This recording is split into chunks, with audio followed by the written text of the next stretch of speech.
over the top. Yeah, I'll give it to it. Like It was too over. unnecessarily over the top. Yeah. Yeah. Yeah. Yeah, I felt like It they could made have Fast scaled Nine look her like a back a Godfather little. movie.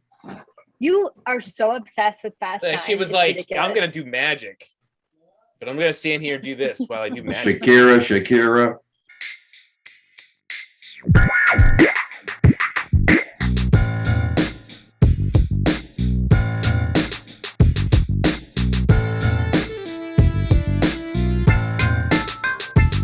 Greetings, everybody. Welcome to another edition of the Heroes Peak podcast. I am your host, Chris, and we are here to talk about entertainment, culture, and whatever the hell we feel like.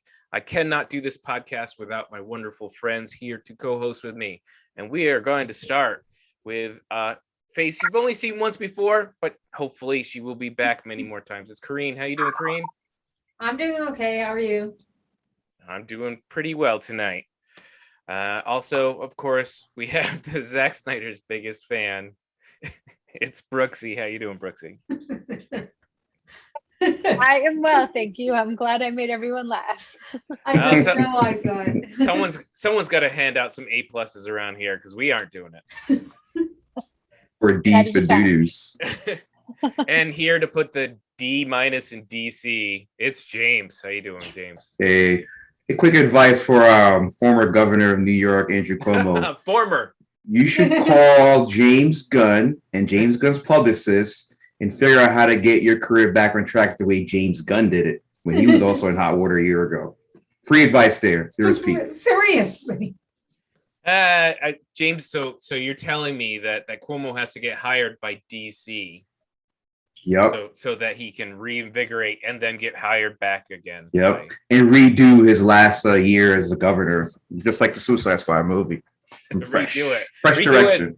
Redo it to make everybody like it. Yeah. And speaking of DC, that is our topic today. It's all DC all the time. We are talking Suicide Squad. We are going to do the 2016, a little review, a little rehash, little does it hold up? And then we're going to talk about the new James Gunn, The Suicide Squad. And finally, just a little discussion on where we think DC is heading as a whole, how it's doing, where it's going to go from here.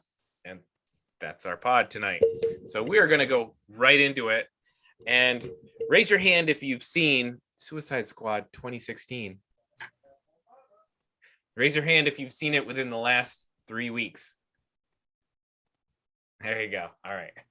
I did a refresher last night, about 90% of it. Unfortunately, I didn't get a chance to finish it. But it was an extended cut. So there may be some weirdness when we discuss it because there was a whole bunch of Harley Quinn and Joker stuff in the extended cut that was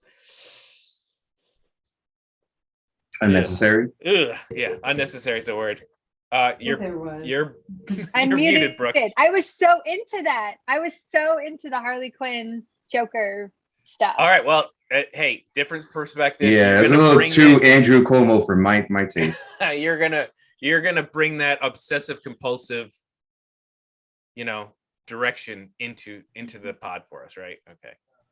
Great. All right, so let's start here. Everybody knows the Suicide Squad 2016 was written and directed by one David Ayer.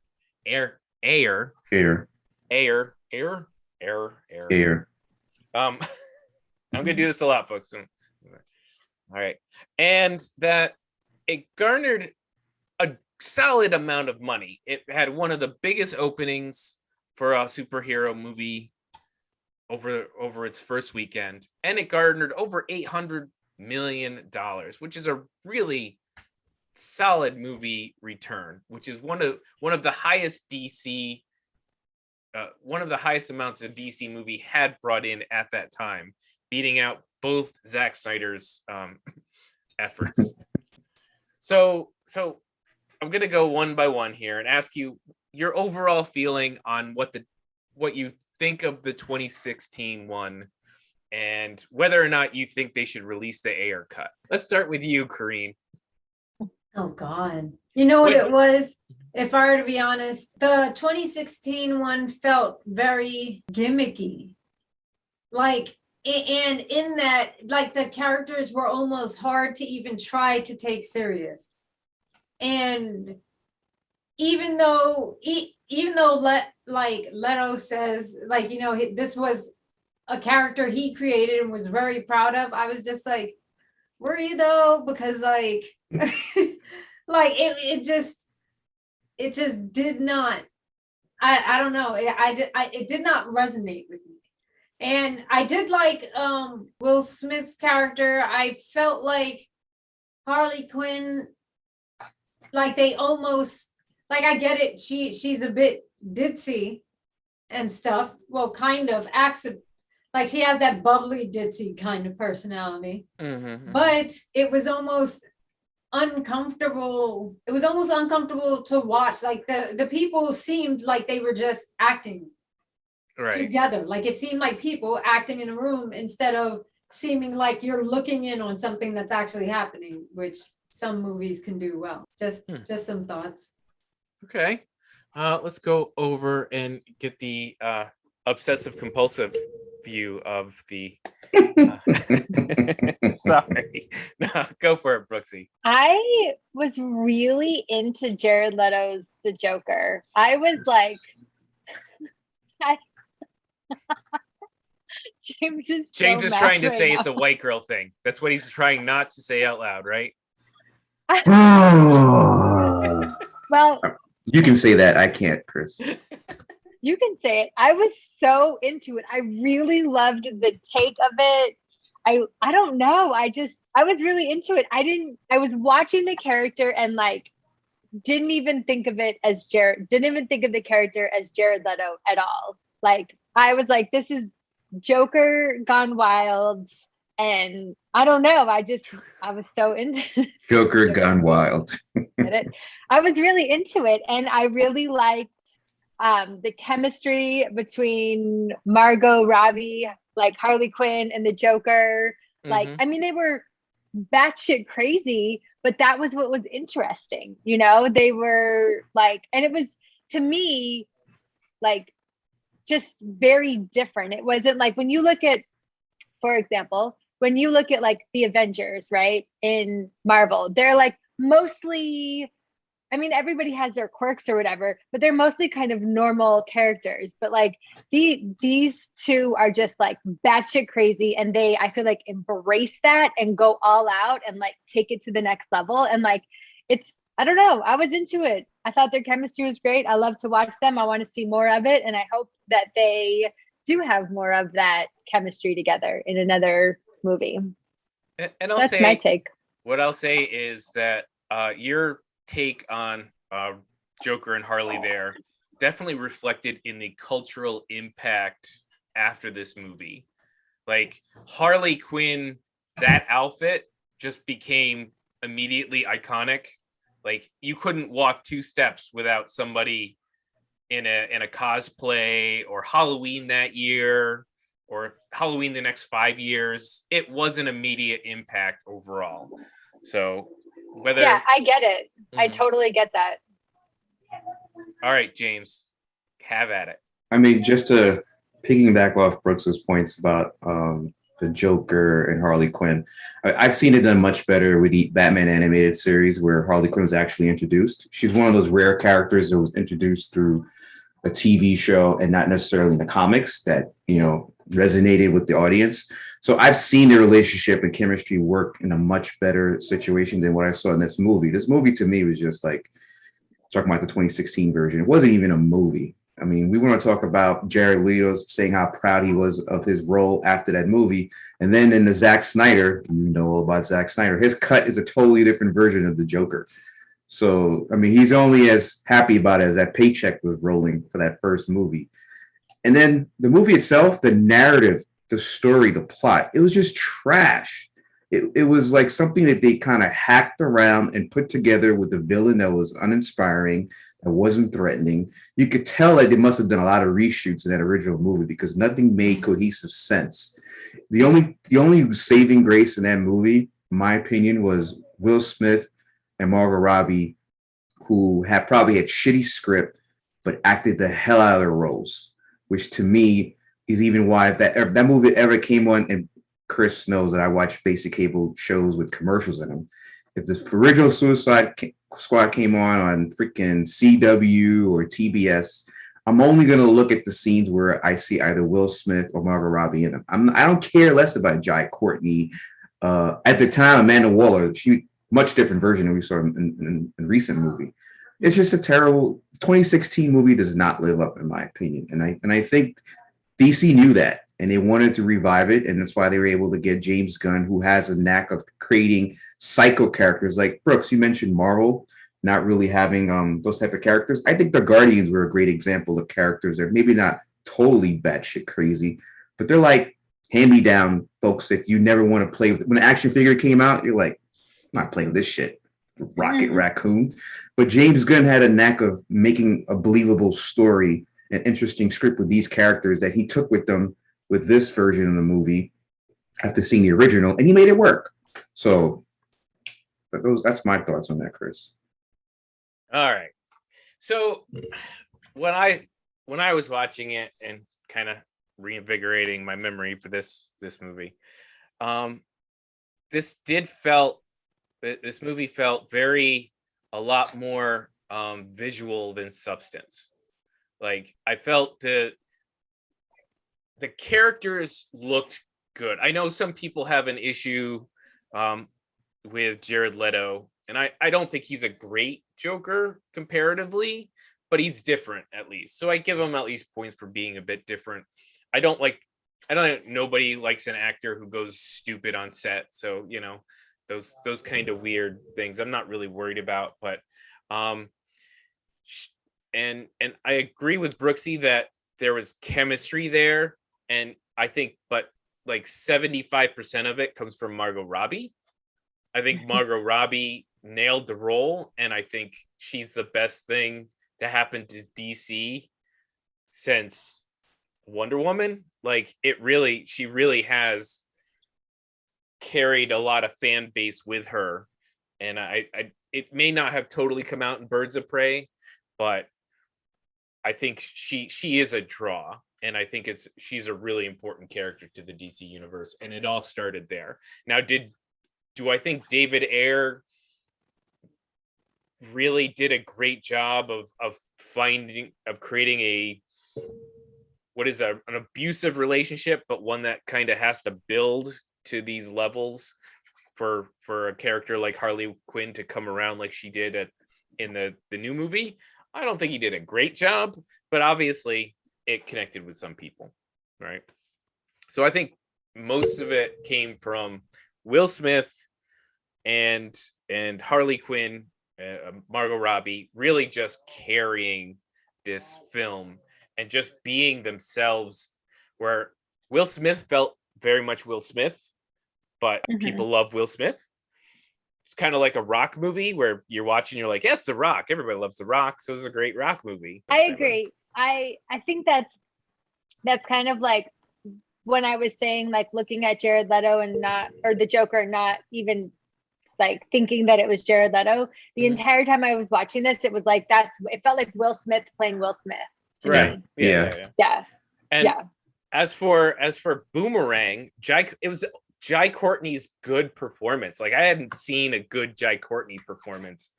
Remember him in the Terminator movie? Yeah. He was like, it was Terminator. The one with Emilia Clarke. With what's the name from Game of Thrones? That was a terrible casting between the two of them. I think it was Genesis. That was Genesis. Yeah, Genesis. That's right. Genesis.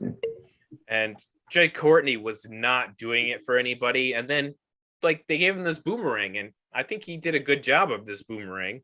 Yeah, it was. I loved him as Boomerang. Yeah, I totally loved him as Boomerang. We have to mention Amanda Waller. I'm blanking on her name. It's not coming to me. Viola Davis. Viola Davis just killing it, literally killing it and killing people. Yeah. In the second movie, yes. Not so much in the first movie. No. She had it in this movie. It's the same character. Whether or not the director had her do slightly different things between the two directors, she's the same character. She's bringing intensity and she's bringing command of wherever she is. I just give it to Viola Davis. Yeah, I thought she had too soft of an edge in the first movie from what I've seen here in the DC Batman cartoons. You would say that, except for the fact that when they were rescuing her, she literally shot like 5 Yeah, people that scene in the yeah. back of the head who were just like analysts. Yeah. And she said they didn't have they couldn't save them because they didn't have clearance to see what they saw. Like she had a mean streak. I'll give you that. I'll give you that. All right, I don't really want to go character by character. What did you say something, Kareen? I was asking if anyone liked, what's her name? It's something Divine. Yeah, Devine. Cara Devine. Cara. Yeah, like her character also actually felt gimmicky. But I mean, I feel like that's what they wanted, and I was just like, I think someone called it the belly dancing witch because she had that weird. So the only thing I'll say about that is they had the coolest character transition. It was a cool character transition. True. That cool hand that comes up under hers and it flips over. Some cool ideas in there. Visual, like I said, very visual. I mean, comic book movie, you may give it to. It was very bombastic, kind of like the Joker character. It was very bombastic. It was, over the top. Yeah, I'll give it to it. Like unnecessarily over the top. Yeah. I feel like it made Fast 9 look like a Godfather movie. You are so obsessed with Fast 9. She was like, ridiculous. I'm gonna do magic, but I'm gonna stand here and do this while I do magic. Shakira. Yeah, it was like unnecessary. Like I feel like they could have, I don't know, there could have been a different twist to it, and I don't know what that twist is. That's why I don't write movies. But yeah, I agree. That was it was like interesting to a point, and then it was like, all right, now you're just playing with us. Well, I don't know. If we look at the story overall, before we just give our does it hold up question, the story overall, I was surprised at how just incomplete it felt. It felt a little all over the place. Were they setting up this team to fight superheroes? Were they setting up this team to be underground, U.S. military ops? What was the point of it? And it seemed he didn't really seem to want to answer that question. It was kind of both or whatever we felt like today. And then, they did some stuff that I felt was more superhero-ish. Like if a U.S. town gets destroyed, don't the superheroes come and help out?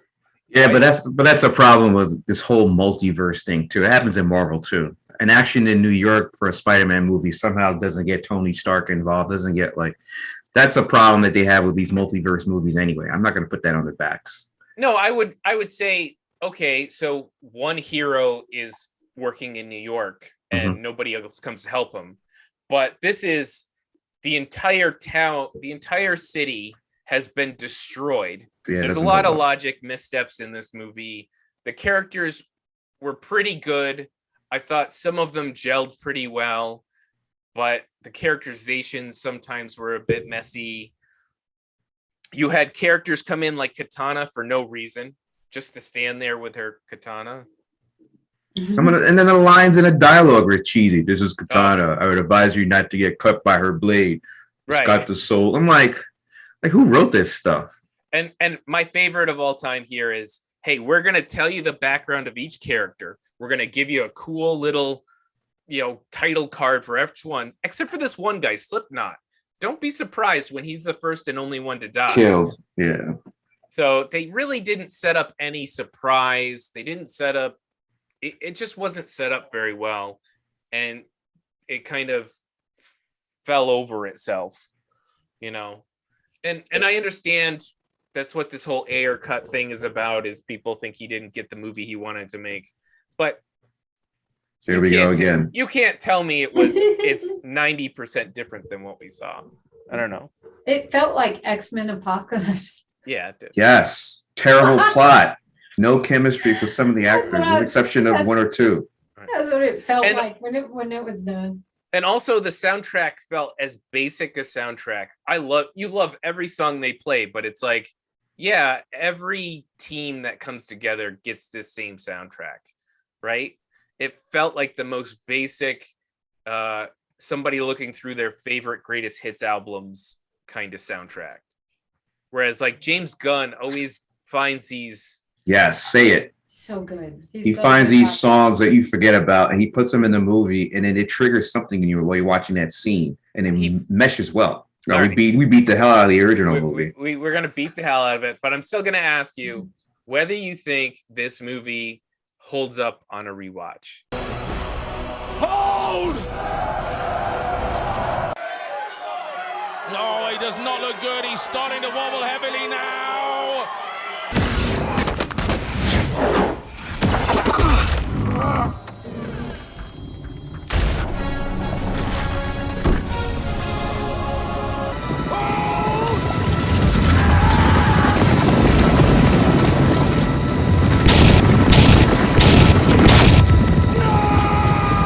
I know it's only been 5 years.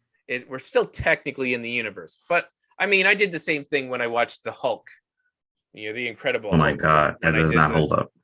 Right? And you're like, I kind of like that. I don't like kind of like that, but does it really work in the universe? So does this work in the universe? I'm going to start by saying no, because they had to reboot it 5 years later. So we just happen to be at a crossroads where hindsight is 2020 for us, and we can see where they failed and we can see how DC revamped it. So the obvious answer to me is that it doesn't hold up because we've already rebooted it to a certain extent. Okay, Brooksy. Well, considering this was the first time I watched the movie, that's tough. It's a tough call. Right. So I actually enjoyed it. I was more into it than I thought I would be. And not that we're there yet, but liked it more than the second movie. So, ooh, I know. So I'm gonna say yes. Okay. And Kareen. I'm so sorry. No, it's okay. You can laugh at me. Everyone else does. She's emoting my thoughts right now to that response. All right. I'll go first then before Kareen goes, so she can collect. I'm actually gonna say it holds up. It's not a good movie, but because within the universe it's in, whether I like it or not, and I'm gonna say about 50% of my it holds up has to do with a arc for Harley Quinn. This gives a beginning point for a 3-movie arc for the character of Harley Quinn, and I think that's important for this universe. That's one character, but it's one character that's holding up the entire universe. She's practically Superman. So I'm going to give this movie a pass and say yes, at least now at this point in time. And I hate saying it because I don't think it's a good movie, but I'm going to say yes. Kareen, if you feel like you can speak now. It's okay. Here's the thing. The thing is, I actually don't give it an F, and here's why. Because even though I had like many feelings about this movie, almost touching on what Brooks said, it may not have resonated with us perfectly, but it resonated with current like gen that was like born 2000 and up. We're just like, yo, this is some solid shit. Like, like, is that okay? Yeah. That's fine. I like, you know what I mean? So in some way, even though it was ridiculous, I don't know. I didn't like it. I don't think it goes over well, like in like any kind of great Hall of Fame or anything. But do I think it's watchable? It's watchable. Like, like if it was on and I woke up and an eye opened, I wouldn't be like, oh, God, no. Like, I would just be like, oh, it wouldn't be like MASH being on the TV. Right. Wake up 2:00 in the morning. So, James, you've lost each time we've done this. Does it hold up? You've been on the wrong end of these answers. That's fine. I'm stick to my guns. All right. Anyway. Well, I didn't give it an F. That's right. All right.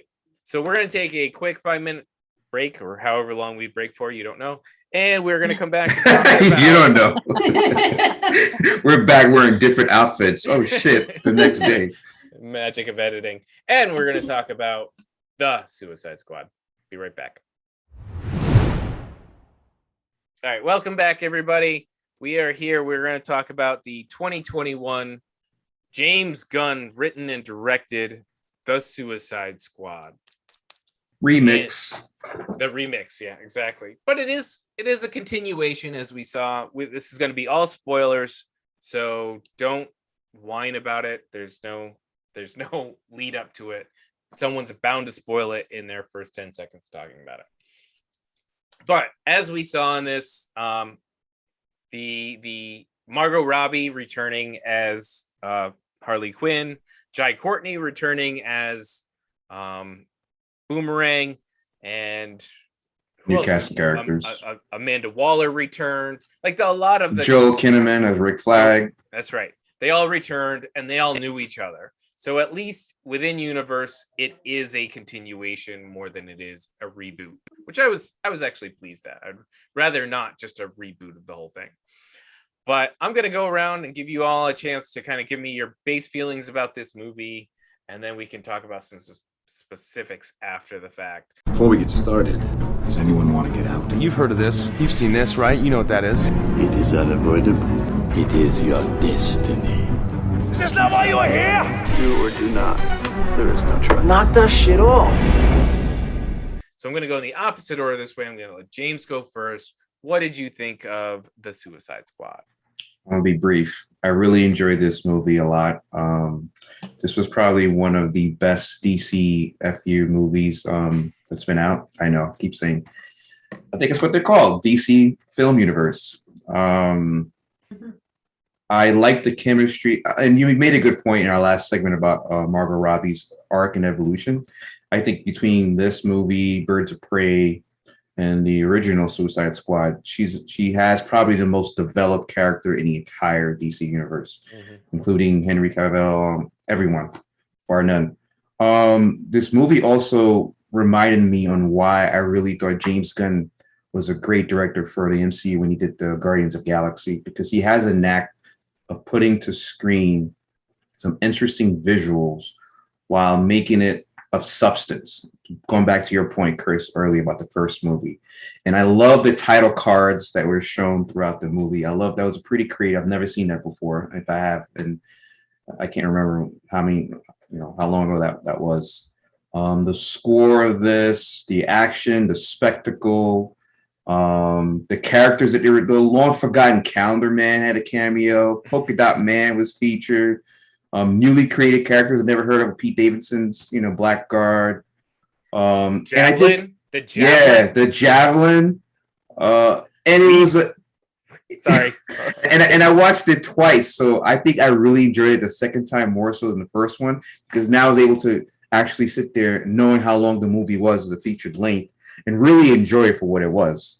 So I know we're not doing grades yet, but I really enjoyed this movie tremendously, and kudos to DC for getting a W finally after the travesty that was the Zack Snyder cut, the travesty that was Shazam in my mind, the C-rated movie that was Aquaman, the F-rated movie that was Wonder Woman 84, and then the D that was Josh Whedon's Justice League. So kudos to Warner Brothers.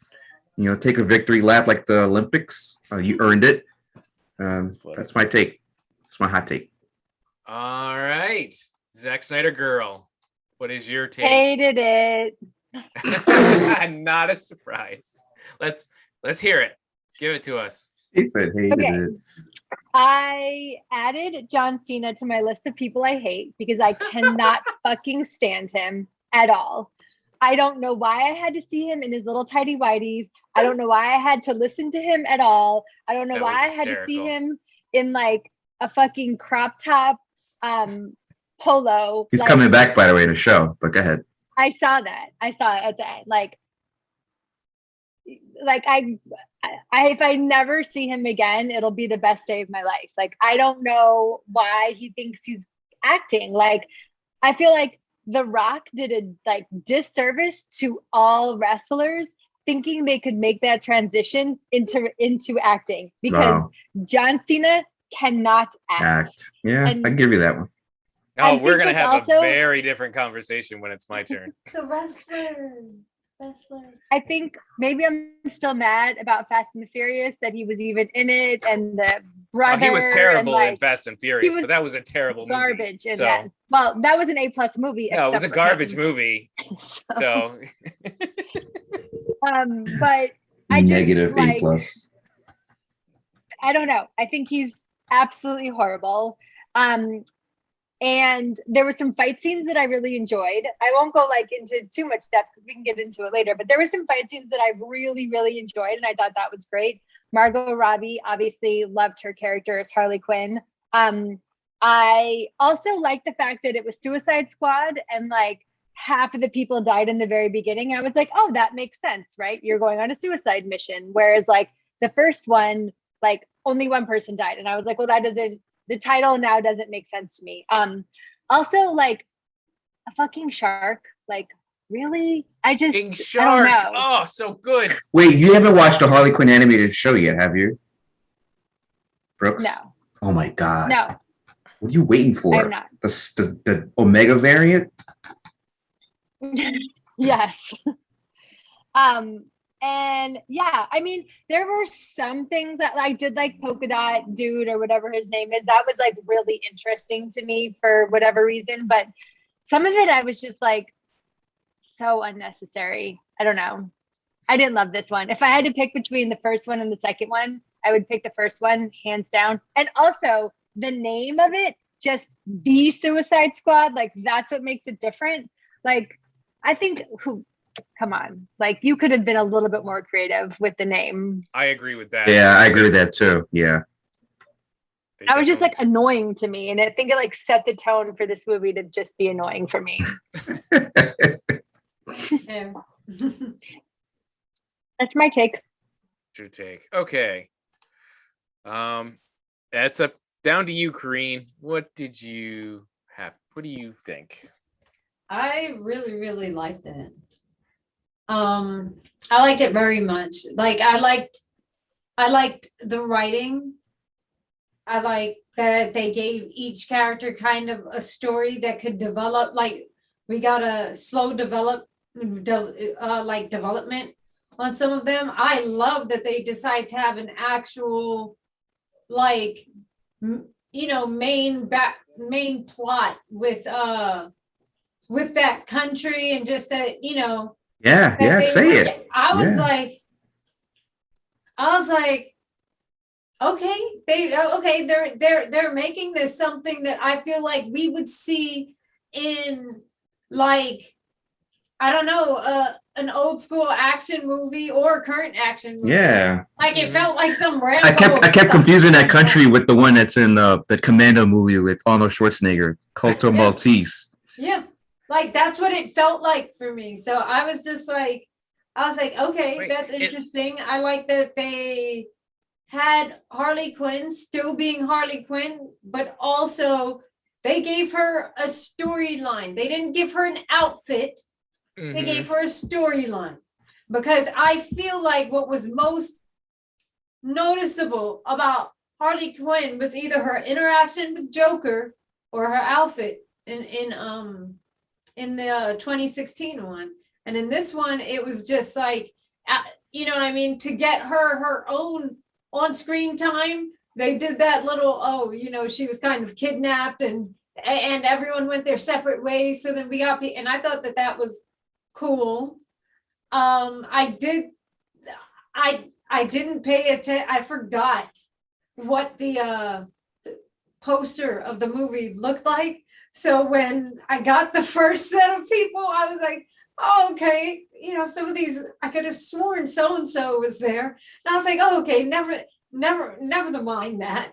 And, and then they walk onto the beach and you just start seeing them die. And I was like this. I was like, wait, what? I wasn't expecting this. I thought maybe the team was just going to get bigger or something. But so I thought that was hilarious. And I thought it was brilliant to hire all of these people, like Nathan Fillion, like all these people that are so well known, and it just Davidson. And honestly, I thought Idris Elba was brilliant in it. I like him, and I like him. Like, I think his acting like tends to hold up movies even when they shouldn't be. So when a movie really deserves it, he does well. He does very well. I'm not saying Dark Tower is bad. That was just a. But yeah, I did think that he did great in this, and I liked him and John Cena's back and forth energy. And that's how it felt. But yeah, I liked it. I liked it all around. Good time. Nice. So, question: is the Corto Maltese the same place where Vicky Vale was taking her pictures in Batman '89? Probably. Damn, you're going deep into crates here. Sorry, I knew. Like, I've been racking my brain on the name of this place since I first heard it. I thought it was the island that Schwarzenegger had to go to rescue Alyssa Milano. Oh, and Commando? And the Commando. I'm sure maybe. It was a dictator there too that was trying to get back in power. All right. So I'm going to agree with a lot of all the different places all the people went. So let's start with Idris Elba. I don't want to say he carried this movie because it was well-rounded, very well-rounded movie. Ensemble. But Idris Elba, much like say Steve Rogers, Captain America, is one of those. His Bloodsport was a great character in that he found connection with multiple different other characters in the movie, and I found all of those connections believable. I found him and the Peacemaker thing, their back and forth, their competition, when Waller introduces them and he's like, but we're the same thing. I thought you were doing it. No, you guys are different, but they actually have the same thing. And so that comes all the way around to the end of the movie. Such a great setup. Him and Ratcatcher with the whole was good. Ratcatcher too. Yeah. Him with the struggling daughter thing and her with losing her dad thing, and they kind of connected that way. Then him trying to be or not be a leader. So him and Flag were having a thing, or him and Waller going back and forth, hating each other. That man just connected with every other character at the perfect tone. When he was in the scene with his daughter, great. I don't want to be the dad. You shouldn't be like me. That whole thing, just everything about his performance was good. So great job, Idris Elba. Agreed wholeheartedly. Okay. I'm going to agree. Someone who already agreed with me, because I said it earlier, was that Harley Quinn, the actual, I don't think you could just do a Harley Quinn where she's over the Joker. It's so important to the character to see her be in that place where she is. The only thing that matters is her connection to the Joker. And really that was for a long time. And to see that character move all the way to the other end, I'm glad I got to see it happen, whether it was meant to happen. From what I read, that James Gunn didn't even read or see the Birds of Prey movie.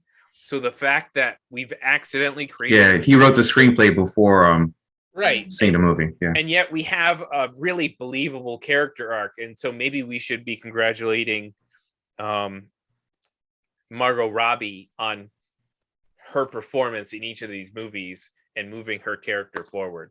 Because, man, sure. Great job.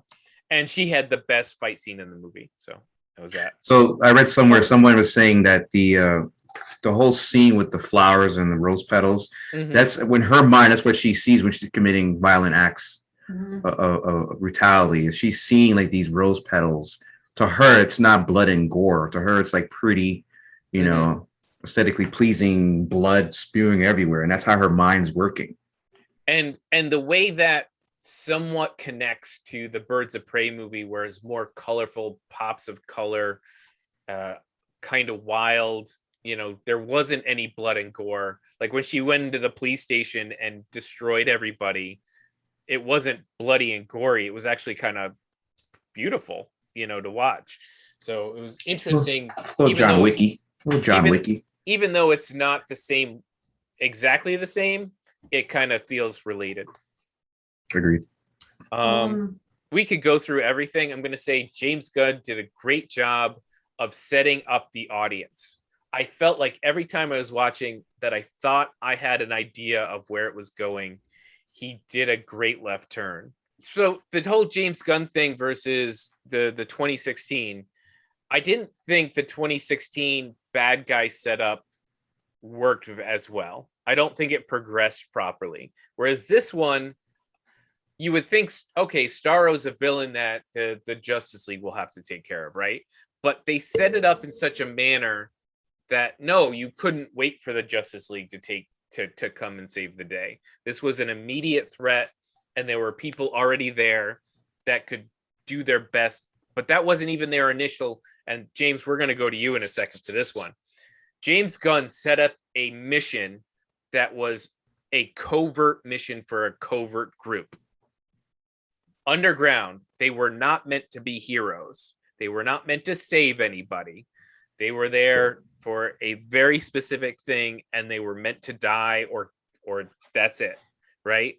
And yet he still managed to twist it where they had to make the choice to be heroes, in possibly ending their own lives in the process. He did a great job of ramping that up and making it a believable ramp. Now, James, there is a whole section here. We're going to quickly skip right to the end because we want to talk about this. And that is, who is the real villain of this movie? I was waiting for this.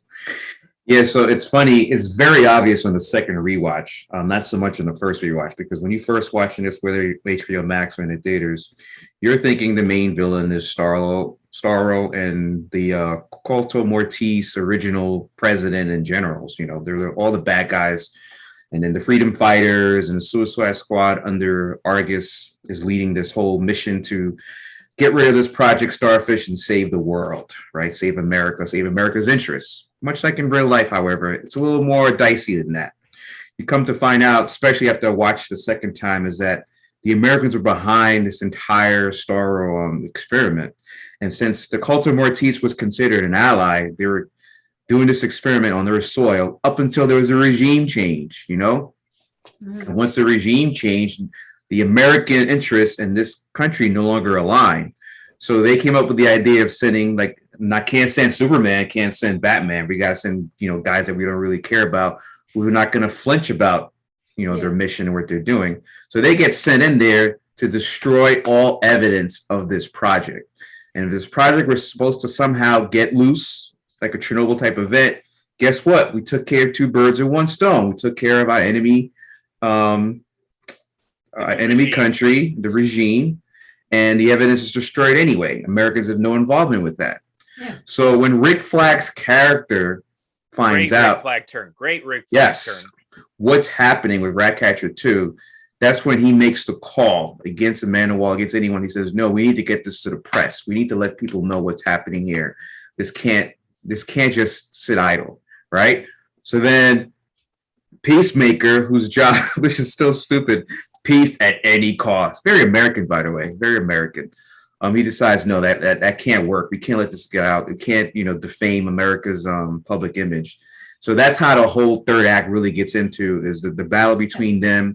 And then Star really is more like a casualty of this conflict, because his final words when he dies, and I didn't catch it the first time, he was like, I was just happy floating in space watching stars, and then you guys brought me to this freaking mess. And start you guys created me to this monster. I didn't want any of this. I was just chilling, in space. That was fine. And although this funny thing is, James Gunn decided that the fact that he just was going to negotiate his freedom and his crew's freedom with the threat of releasing that information. So the truth wasn't spread out. No one knows. No one's the wiser about it. But I guess it makes sense in this comic book universe where you can't really have America have an egg on his face like that, because that's a whole different type of movie. And this is where I'm going to go into my John Cena rant for Brooksy, just for you. And that is, John Cena did the best acting of any wrestler this year. So that would be Dave Bautista. That I actually might agree with. Be The Rock, and that would be John Cena. So right now, Blue so you got bar. these big three wrestlers, and people are constantly arguing about what they are. Now I think they're all talented in their own way. I'm not putting any of them down. Mhm. The Rock has a charisma and charm that you can't teach. It's something that is just only some people naturally have it, and not many people that would normally scare people can walk into a room, but instead make everybody just charmed and happy that he's there, right? He for his all his size, he is just seems like the nicest guy. He's got it. He's got that it factor, yeah. Right. So he's taking all of these parts that allow him to use that in a very well manner. Dave Bautista, on the other hand, he's trying to do this serious acting thing. He's trying to take more roles that give him more depth. And I think he does pretty well at that. You know, people have praised a lot of his last couple of stuff.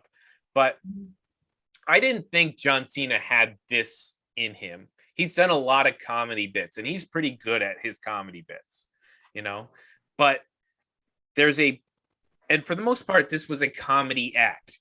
He, you know, the whole thing about eating a bag of dicks on the beach, you know, all the dirty jokes, him standing in his underwear, like the whole thing was hysterical. I thought it was funny. But then at the end, when he's fighting Flag, That twist, yeah. and he is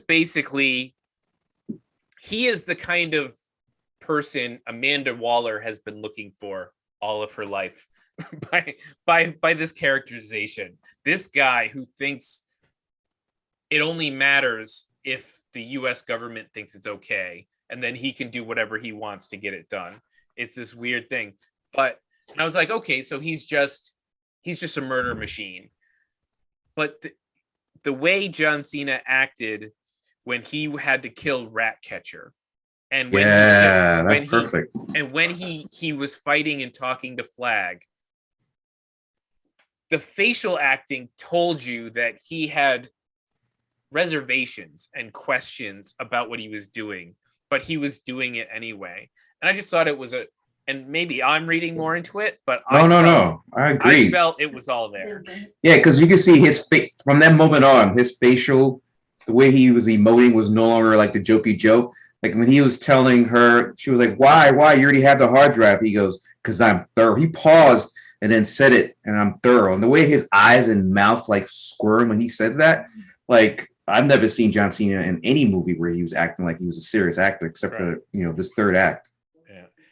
And then he paused, and then you go back in time and you get to the point where Idris Elba comes down, and then they have their little standoff that was joked about in the beginning, and a great smaller bullets. Smaller bullets. That's right. I have a smaller bullet. All right.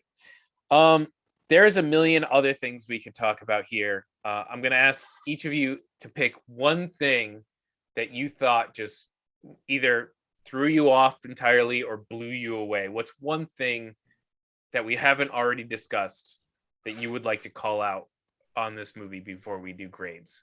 Kareen, do you want to go first? Polka Dot Man's mom. Exactly. Everything about him, but her mom, and that moment, honestly, watching dude's facial expression, his face muscles just reacting at the end when you've got Idris Elba and he's like, Polka Dot Man, do you see who that is? And he's like, like he's gonna creep around the corner. Like, it's your mother. Like that whole thing with him not being like him having this PTSD messed up situation with his mother, that she's literally everywhere on everything. And it was just, I was like, that was fantastic. He had his second before going. He was very likable.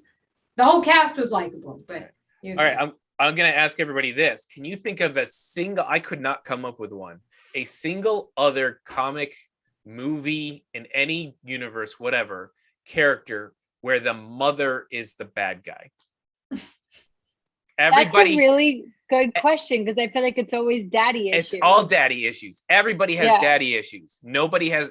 The only thing that's a mommy issue is a dead mommy. Everything else, Right. they're all good. They're loving. They're caring. They're missing them. Oh, this was a Supergirl TV show. I don't think you guys are watching it, but the mom came back as a villain.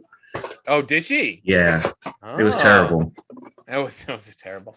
I'm just like I've never seen an evil mom character, at least not that it's coming to mind. And so that's interesting that Do evil stepmothers count?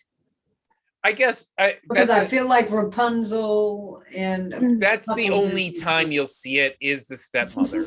But there's always a loving mother behind the evil stepmother, right? Yeah. You're not wrong. So it's so interesting. And the way they talked about Polka Dot Man and the backstory is so fascinating. And I read a little article where someone kind of laid it out that, oh my God, like just think about this woman in a world in which superheroes exist. This woman decided to just experiment on her children to try to make her own superheroes. And that so fucked up this guy and all of his siblings that he is just this, I don't know, leftovers of a virus and this weird ability that people make fun of, but is actually terrifying. Yeah. So I agree. He was one of the most fascinating characters to think about after the movie. Sad way to die though.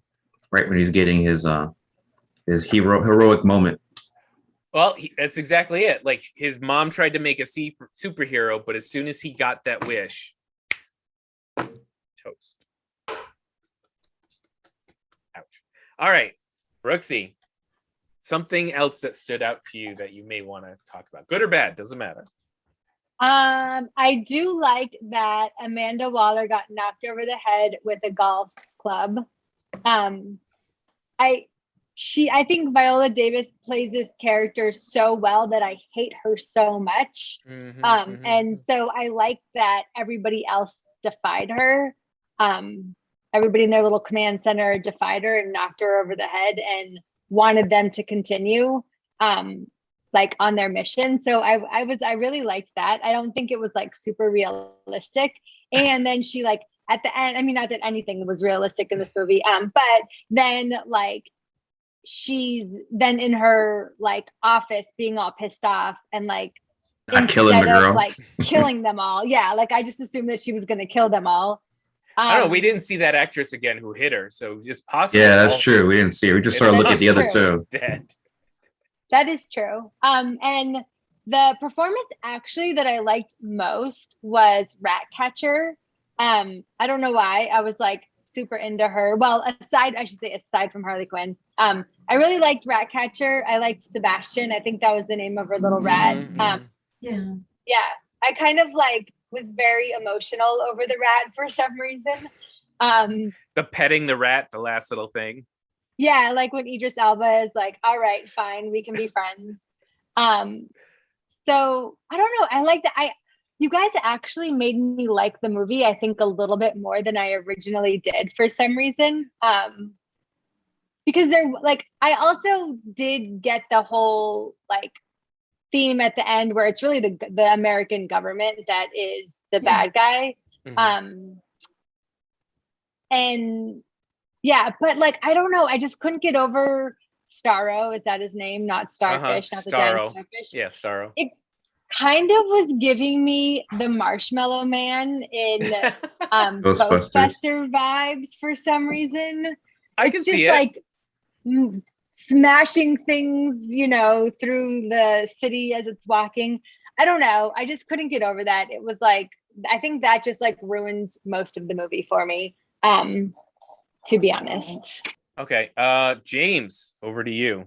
Real quick, shout out again to James Gunn. I think he did a superb job of resurrecting the DC FU. Little thing that I realized in the second viewing, all the Easter eggs with Marvel actors that he featured in this movie. Some are very obvious, like Yondu, Michael Rooker in the beginning. Then there was Taika Waititi playing Ratcatcher's dad in a little flashback. Yeah, that was. Eric was the one that spotted him out first. Okay, can we just say that rats keeping you warm while you sleep? That was disgusting. A weird scene when I saw that. Disgusting. I was like, I get they're stealing stuff for you and feeding you, but then the whole warmth part, I was like, come on, stop it. Mantis, the actress that played Mantis, was at that little bar that they went to when they were in Culture Martis. And then, of course, King Shark, voiced by none other than Sylvester Stallone, who was in Guardians 2. So I like to see that James Gunn is recycling a lot of his actors from his previous works in the DC universe from Marvel. You know, if it works, keep that formula going. That's right. I don't think anybody cares that, Michael Rooker is in both. Like, it doesn't affect your enjoyment. I think they're good. They're good. All right. I would say continue on the King Shark vibe. And King Shark was just well sprinkled in here, where it was just enough. It didn't overwhelm at any time, but he was what they did with him was funny. Things like the mustache thing, that was hysterical. The shot of them in the bar and King Shark alone in the truck. Yes, so sad.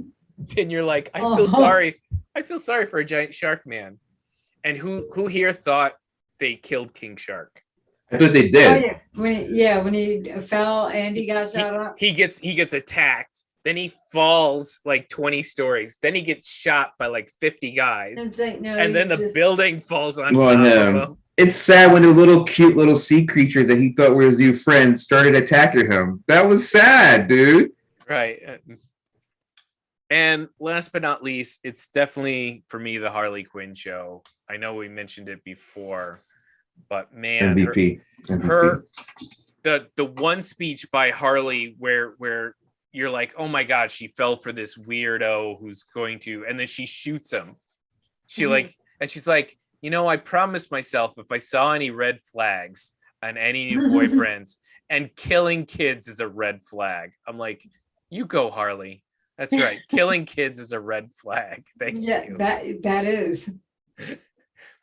All right, let's do our grades here.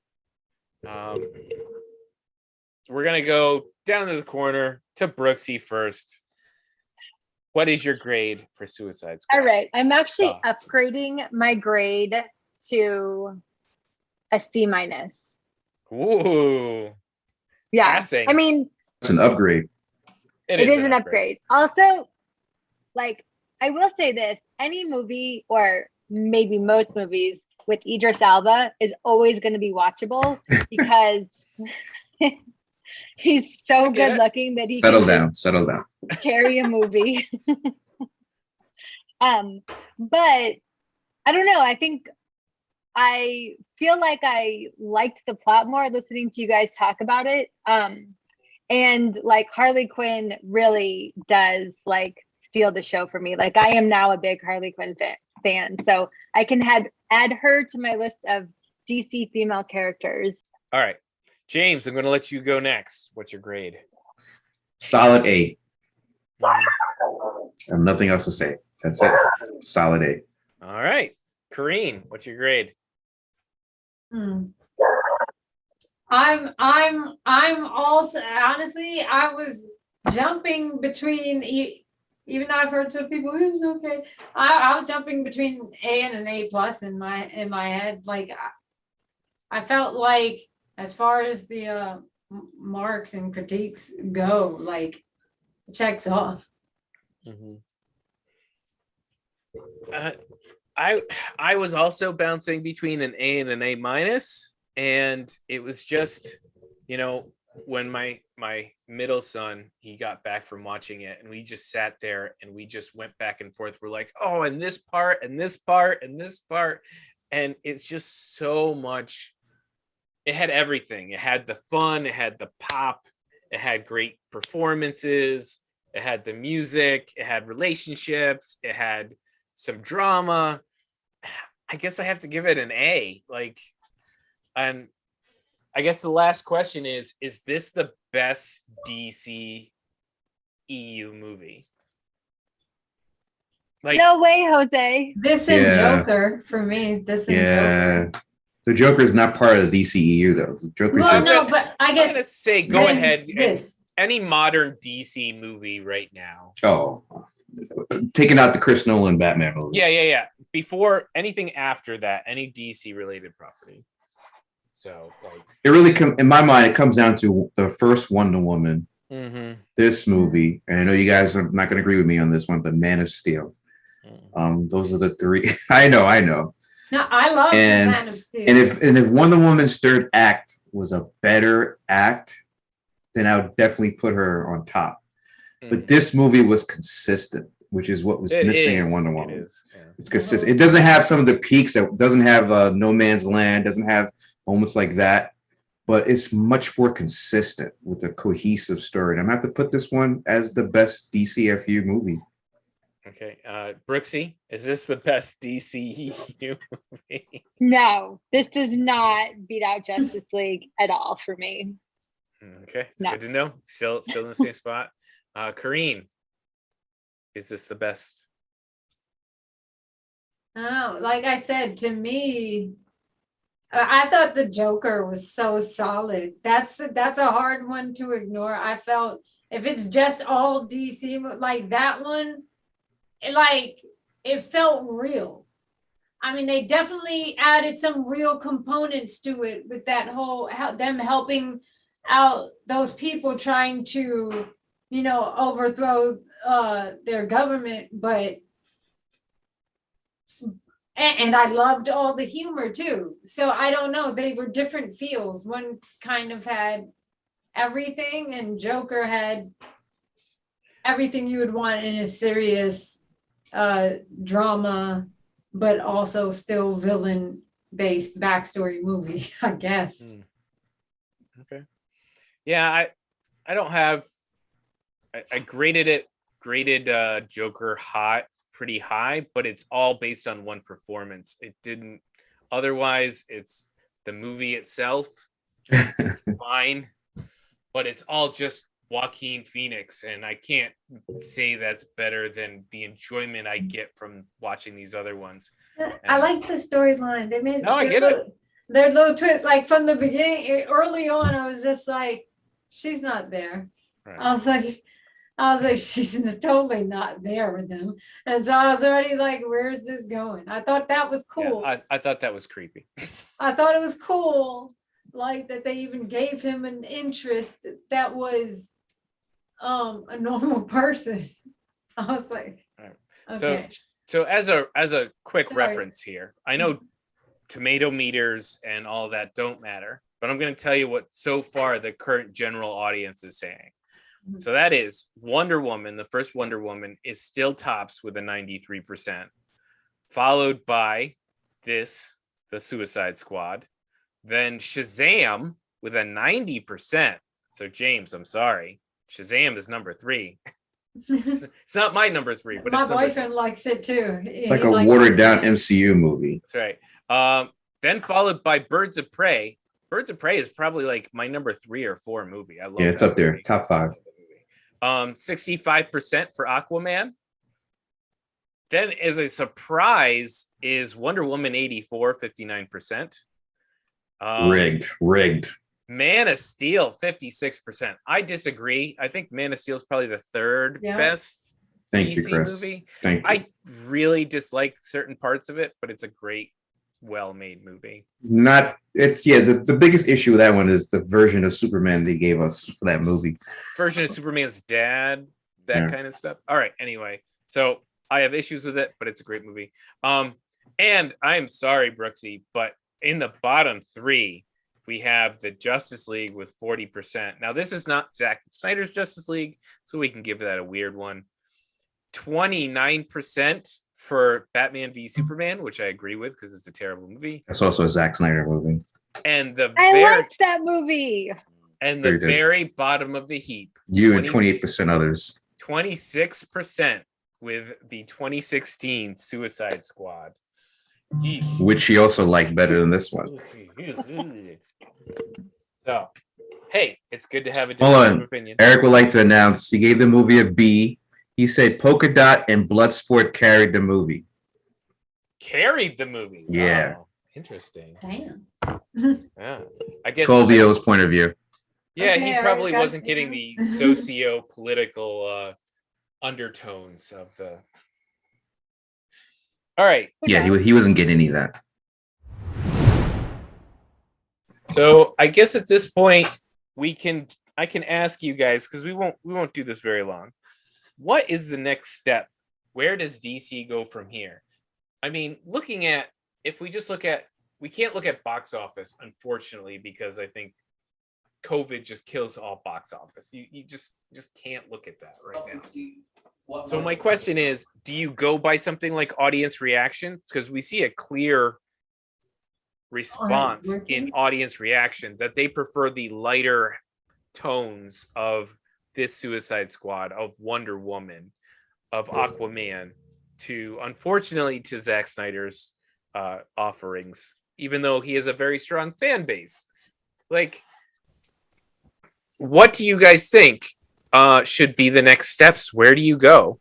Kareen, I'm going to give you the first word. I don't know, for one simple reason. Like, if Gunn isn't going to be on any more projects, which from what I think I he heard, is. I thought he was. He is, yeah. It's just not there's no contract or finalized yet, but he's been talking about it. If he's going to be there making more movies, I do think that, I mean, I feel like he proved with Guardians that like he can do this consecutively. Mm-hmm. And you know what I mean? I think they can have a chance because he knows how to do that whole character development thing. So even if there's a solo character kind of movie, like I feel like he would be able to do that. Yeah. And he would still be able to, flesh that out. And I think he could do these group movies as well. Like, he can give DC characters a fighting chance, I feel like. I mean, there's Wonder Woman, but that's one character, not like a big group. Whereas with Justice League, he can incorporate a lot of characters, I feel. So I think people will question whether he can do it without being so. Do you want to see a Justice League like this? I think this style, or do we believe that James Gunn, I believe he probably has the ability to serious it up a little bit, twist his humor down a little less raunchy. You know what I mean? Because like, this isn't the humor style for the Justice League. I mean, they can have humor. I'm happy to have the humor, but even Guardians is not Justice League. I was glad the Russo brothers were doing Endgame and not James Gunn, but maybe I'm only seeing this James Gunn. I think you're right. I think because you got to look at it. Ultimately, it's box office, right? You're not going to get a rated R Justice League, to hit like $1 billion plus mark like Infinity War and Endgame did, because there's some seriousness to those movies too, with some sprinkled jokes in between. I want to say, segue from what Kareen is saying, is there's already things that's in the queue. You got the Batman coming out, with Matt Reeves and Robert Pattinson next year. You got this whole Flash movie that's supposed to take everything and turn on its head and revamp, the DC franchise. And then you still have Black Adam with The Rock. You have Shazam 2. Then you have the Peacemaker spinoffs. So there's already things that DC's already forecasting that the train's already left the station. So no matter what happens from this movie and how well received it is or it's not received, I think it's very little that James Gunn can do for the DC franchise other than work on, a sequel to this movie, right? Maybe not take on a new project, new creation. Work on this. He resurrected this from the ashes. There was a first movie. As far as we could tell, he could continue to work on this, maybe bring up some new characters in the next movie. But DC as a franchise, they still have problems. They still have very, very deep, deep rooted problems. The Zack Snyder cult thing, I think, is dying off because now people are moving in different directions. Dying off. The David Ayers cult is now coming to replace the Zack Snyder fans. No, so Brooks might be on that bandwagon next week. I think the David Ayer thing was a they're trolling. No, I think it was the same group of people trying to use that stepping stone to get WB to give them more of what they want. Oh, also Supergirl was casted. There's a gazillion things that's happening in DC. Blue Beetle was cast. But yeah, I think there's still a major problem with DC, and there's no architect. I've said this since podcast 2019. There's no Kevin Feige there to help. There's not even a Kathleen Kennedy. As much as I don't really like her, at least I give her respect for taking the mantle, taking accountability to the franchise. DC doesn't have that. They just have a bunch of guys in suits, 3-piece suits, sitting there. I don't think Walter Hamada is actually taking care of it. No.